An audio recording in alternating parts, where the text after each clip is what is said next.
What's up and welcome back to the Critics Initiative Phase 2, where today we are starting a new Marvel franchise to add to the ever-growing series of superhero flicks, and it was yet another comic book series that I was completely unaware of before I saw it, and I was absolutely worried I'd hate it when it came out. But a pleasant surprise befell me when I found out that Guardians of the Galaxy is one of the best things Marvel has ever done. Joining me for the Guardians of the Galaxy is a guy that I've been trying to get on the channel for years. It's Q Reviews, so let's get cracking. Guardians of the Galaxy is a 2014 film written and directed by James Gunn. It stars Chris Pratt, Zoe Saldana, Bradley Cooper, Vin Diesel, and Dave Bautista as the titular Guardians of the Galaxy, a team of unlikely superheroes that travel the cosmos attempting to stop a mad alien warlord by the name of Ronan from destroying everything with yet another Infinity Stone. First and foremost, I gotta give a huge shout out and thanks to Q Reviews for joining me in the Critics Initiative. We'll be hearing what he has to say about the Guardians of the Galaxy in just a hot second! But first, I wanted to lay down some of my positives for the Guardians of the Galaxy because honestly, there's a lot going on here that was downright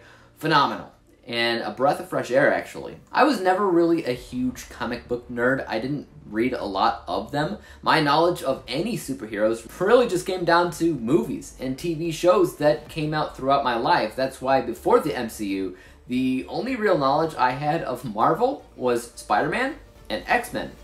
That's about it. That's why even though I loved Spider-Man and I loved the X-Men, I was always kind of more of a DC fan because it had Superman and Batman, the OGs of superheroes, if you will, and then the MCU began and knocked it out of the water, and based off of recent events, obviously continues to do so as well. The MCU is currently in its fourth phase. Marvel continues to work with Sony on those Spider-Man villain films, and honestly, it just keeps getting stronger and bigger, and the DCEU just keeps dying off. But Guardians of the Galaxy seem to be such a gamble. Q's gonna talk about that in a minute as well, but yeah, these trailers that came out of the film just looked weird to me. They didn't feel like what we'd seen so far in the MCU, but now that everybody has seen this movie, they wouldn't have it any other way, because this first film in the Guardians of the Galaxy series did so much right in making it stand out as one of the best. The first thing that stands out is the music, hands down. This film has to have the best soundtrack of any given MCU film.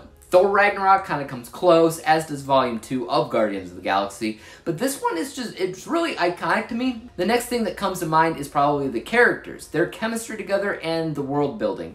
I remember watching this movie for the first time thinking I hadn't seen such a good job in intergalactic world building since Star Wars. You immediately get sucked into this world. You immediately buy into these characters, their backgrounds, and you don't question any of it because it feels like you've known it all your entire life. It's just natural.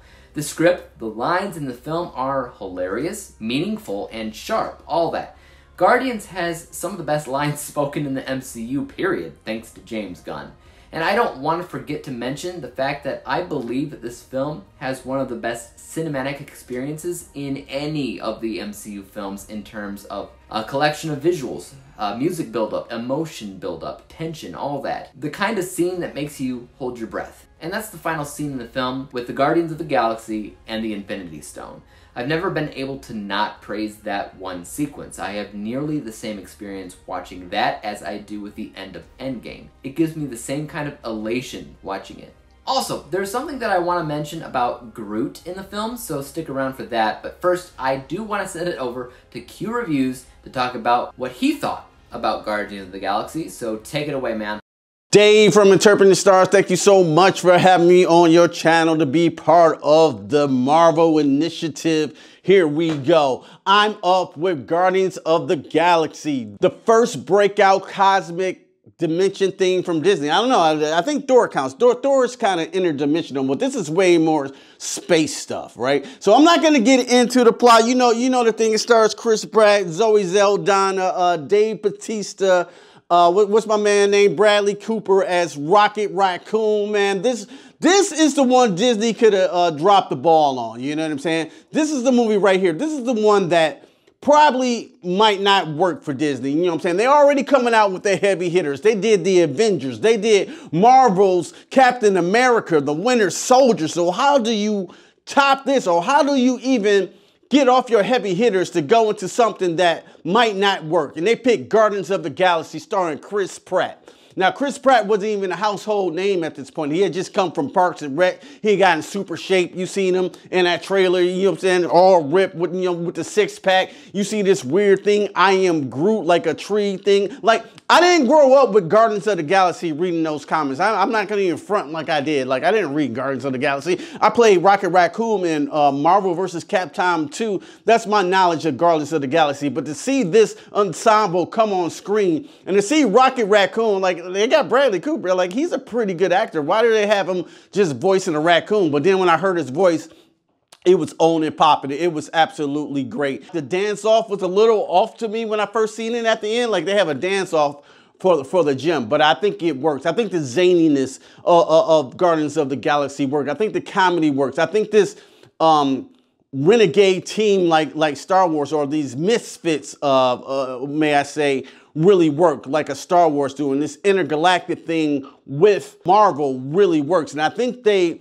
applied that later down the line. And I think they even going more cosmic now to them. If you see things like Love, Thor, and Thunder that's coming out soon with Christian Bale, that's the God Killer. You see a lot of this cosmic material going forward with Disney. I think it all started from Guardians of the Galaxy. So, and James Gunn's comedy is bar none, bro. Like, I love Suicide Squad, and I just love his off-brand zany comedy that's just, I would say they're almost Sam Raimi-ish with a, you know what I'm saying, with a little bit of James Gunn twist and his dark humor. I think it works for Guardians of the Galaxy. Can't wait to see what he do with Guardians of the Galaxy 3. Sorry I didn't get deep into the plot. I just want to say what this meant for Marvel. I think it meant they can take risk on certain characters, like a Black Panther, like an Ant-Man. I believe Guardians of the Galaxy gave them faith to believe in their own properties that might not be as popular as a Captain America or Hulk or Iron Man, to be successful, because Guardian of the Galaxy was a huge success. Thank you so much, Dave, for letting me be a part of this initiative. And I just want to talk about the impact that Guardians of the Galaxy had on the whole MCU as a whole. They seen they can take a risk and they can go other places. But thank you so much, man. It's been a pleasure. And back to you, fam. Peace. Thank you to Q Reviews for joining me in the Critics Initiative. I want everybody to take a second of your time to check out his channel, which I've left a link to in my description box below. Dude knows quality like no other. That's no joke. I am not worthy. So guys, check him out, send him some love, and tell him who sent ya. But on with my thoughts. So yeah, like I said, I did want to touch base a little bit on Groot in this review because a lot of people refer to his role in Volume 2 as the best. While I actually prefer his grown-up role in this first movie for one main reason. In Volume 2, he was cute and funny. And that's a fact that I'm not exactly going to debate. That's true. But he was much more emotionally prominent in this film and did things in this film that were really good, such as lighting up that dark room with whatever that light stuff was that came out of his palm, or the scene where he protected everybody by sacrificing himself and pulled everybody in, creating a massive protective shell around everybody. And especially his line, "We are Groot." There's something so meaningful about Vin Diesel's Groot here than what happens in Volume 2, because that's just cute and funny. This was actually good on a different level. But Q and I definitely agree on how this film influenced a lot. It influenced a lot of what happened in the future of the MCU in terms of humor and style and music choices, most of which actually bleeds right into the DCEU that kind of just wanted to borrow some of the success found here, obviously, when they made Suicide Squad in 2016. Overall, though, the film is good. It's very, very good. It's nearly flawless in all the right ways. Looking at my final score for a second, we have an A+ letter grade, final score of 98%, which is comprised of my unbiased and biased scores.